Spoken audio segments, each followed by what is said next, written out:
അതുകൊണ്ട് ശ്രദ്ധിക്കണം. ദുനിയാവെന്ന് പൊരുത്തപ്പെടിച്ചോളി, നാളെ അമലിന്ന് എടുത്തു കൊടുക്കേണ്ടി വരും. അതദ്റൂന മനിൽ മുഫ്ലിസ്, നിങ്ങൾക്കറിയുമോ ആരാണ് ഏറ്റവും വലിയ പാപ്പരായ മനുഷ്യൻ? Who is A real bankrupt? ആരാണ് ബാങ്ക്രപ്റ്റ് എന്നറിയോ? ഞങ്ങൾ ചോദിച്ചു.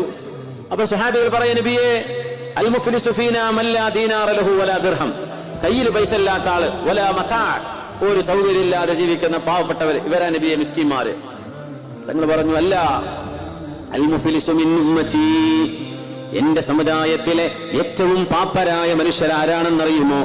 മൻ യഅതി യൗമൽ ഖിയാമ, അന്ത്യനാളിലേക്ക് വരുമ്പോൾ ഒരുപാട് നിസ്കാരവും നോമ്പും ഖുർആനും സ്വലാത്തും ദിക്റുകളും മജ്ലിസുൻ നൂറും മൗലിദ് പാരായണവും ഒരുപാട് സൽക്കർമ്മങ്ങളും ചെയ്തു വന്ന ആളുകൾ. പക്ഷേ വളമ ഹാദാ വശതമ ഹാദാ വഖദഫ ഹാദാ വസഫക ദമ ഹാദാ, ഇയാളെ കുറ്റം പറഞ്ഞു, അയാളൊന്ന് ട്രോളി, ഇയാളൊന്ന് പരിഹസിച്ചു, അയാളൊന്ന് കുറ്റം പറഞ്ഞു, അയാളെ ഗീബത്ത് പറഞ്ഞു, ഇന്നാളെ പരിഹസിച്ചു, ഇന്നാൾക്കെതിരെ തുറന്ന കത്ത് എന്ന് പറഞ്ഞ് തുറന്ന പച്ച ഗീബത്ത് ചെയ്തു വിട്ടു.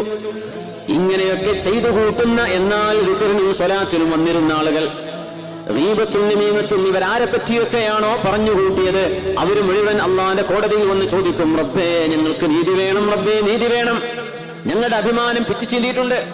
ഞങ്ങൾക്ക് ഫേസ്ബുക്ക് അക്കൗണ്ട് ഇല്ലാത്തത് കൊണ്ടല്ല, പക്ഷേ പടച്ചോനെ നിന്നെ പേടിച്ചിട്ട് ഞങ്ങൾ അതിന് മറുപടി കൊടുത്തിട്ടില്ല. അവരെഴുതിയിട്ടുണ്ട്, റബ്ബേ എന്റെ അഭിമാനത്തിന് ക്ഷതം വന്നിട്ടുണ്ട്, എനിക്ക് പകരം വേണം. ദുനിയാവിന്ന് പൊരുത്തപ്പെടിക്കാതെ പോയ ആളുകളാ. അള്ളാഹ് പറയുന്ന, പുറത്തേക്ക് നീ 4-5 കൊല്ലം ഉംറ ചെയ്തില്ലേ, ഞാൻ പുറത്തേക്ക്